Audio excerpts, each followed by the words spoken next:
Subhanahu wa ta'ala menurunkan pelbagai ilmu di atas muka bumi ini untuk siapa? Semuanya untuk hamba Allah yang bergelar khalifah.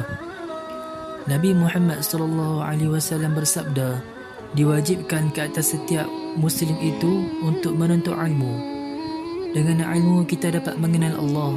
Dengan ilmu kita dapat mengenal Nabi. Dengan ilmu juga kita dapat mengenal Islam, agama yang benar. Carilah ilmu dengan sepenuh kecintaan daripada hati, dengan cinta akan ilmu itu yang paling diberkati Allah Subhanahu wa ta'ala. Imam Syafi'i berkata, bila kamu tidak tahan penatnya belajar, maka kamu akan menanggung peritnya kejahilan. Walau macam mana pun nasib yang kita alami, tentulah ilmu, dan kita menjaga adab kita walau di mana sahaja kita menuntut ilmu. Utamakan adab, ilmu akan hampiri kepada kita.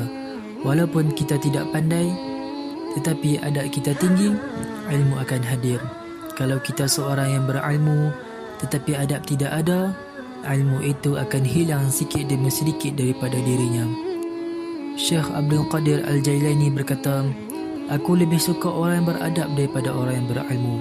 Jika hanya dengan ilmu, iblis jauh lebih berilmu daripada manusia. Kata-kata ini sangat meresap dalam hati bila kita hadamnya dengan baik. Bahayanya bila seorang hamba itu tidak diberikan didikan adab. Bagaimana ilmu hendak meresap pada hatinya, dan bagaimana dia hendak beramal kalau tidak ada adab. Bila tidak ada ilmu, tidak ada adab, sudah pasti guru-guru, ibu bapa, sahabat-sahabatnya dia tidak hormati, kerana dengan ilmu dan adab ini yang menjadi benteng untuk berfikir baik atau tidak perkara yang kita lakukan. Kita tengok zaman kita ini, berapa ramai yang menuntut ilmu berbanding yang tidak menuntut ilmu. Berapa ramai yang beradab semasa menuntut ilmu berbanding yang tidak beradab semasa menuntut ilmu. Banyak kita dengar, guru ini diperlakukan perkara tidak baik oleh anak murid. Ulama-ulama dulu sangat menitik beratkan adab dalam menuntut ilmu.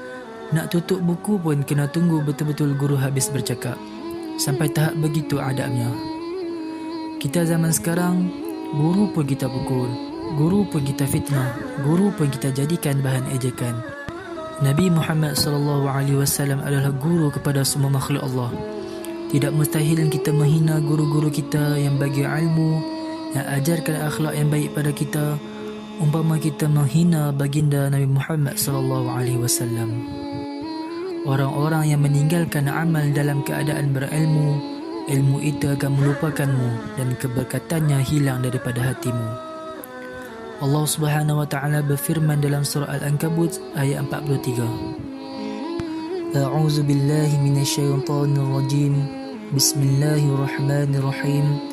Wa tilkal amsalu nadribuha lin-nas wa ma ya'qiluha illa al-'alimun. Maksudnya, dan perumpamaan ini kami buat untuk manusia, dan tidak ada yang akan memahaminya kecuali mereka yang berilmu. Semua yang Allah jadikan, semuanya untuk manusia yang betul-betul berilmu yang akan faham. Bahayanya lagi kalau kita ni tak ada ilmu, kita ni sangat-sangat mudah terpedaya, mudah kena hasutan. Orang cakap ini kita buat, orang cakap itu kita buat, sedangkan kita tak tahu itu perkara baik atau perkara yang dilarang oleh Allah Subhanahu wa ta'ala. Mudah terhasut dengan aplikasi-aplikasi yang sedang menyerang fikiran, yang secara tidak sedar menjatuhkan imej agama Islam itu sendiri. Bahaya sangat. Bila tak ada ilmu, fikiran kita mudah sangat terpengaruh. Kita tak sedar masa itu juga fikiran kita diserang dengan benda-benda yang tak berfaedah. Bila ditanya, ditegur, dikatakan nak main-main sahaja, melawak sahaja. Allah Subhanahu wa ta'ala berfirman dalam surah At-Taubah ayat 65. A'udzu billahi minasyaitonir rajim. Bismillahirrahmanirrahim. وَلَئِنْ سَأَلْتَهُمْ لَيَقُولُنَّ إِنَّمَا كُنَّا نَخُوضُ وَنَلْعَبُ قُلْ أَبِاللَّهِ وَآيَاتِهِ وَرَسُولِهِ كُنْتُمْ تَسْتَهْزِئُونَ. Maksudnya, dan jika kamu tanyakan kepada mereka tentang apa yang mereka lakukan itu, tentulah mereka akan menjawab, sesungguhnya kami hanyalah bersedar gurau dan bermain-main sahaja. Katakanlah, apakah dengan Allah, ayat-ayatnya dan Rasulnya kamu selalu berolok-olok? Apa yang kita selalu kata sekarang ni Allah dah rakamkan dalam Al-Quran, kita sahaja yang tak sedar lagi. Dengan ilmu, kita dapat membezakan perkara yang baik dan tidak baik.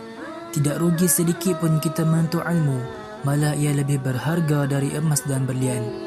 Sedarlah, dunia kita sekarang ini berada di penghujungnya. Para ulama diambil oleh Allah, seorang demi seorang.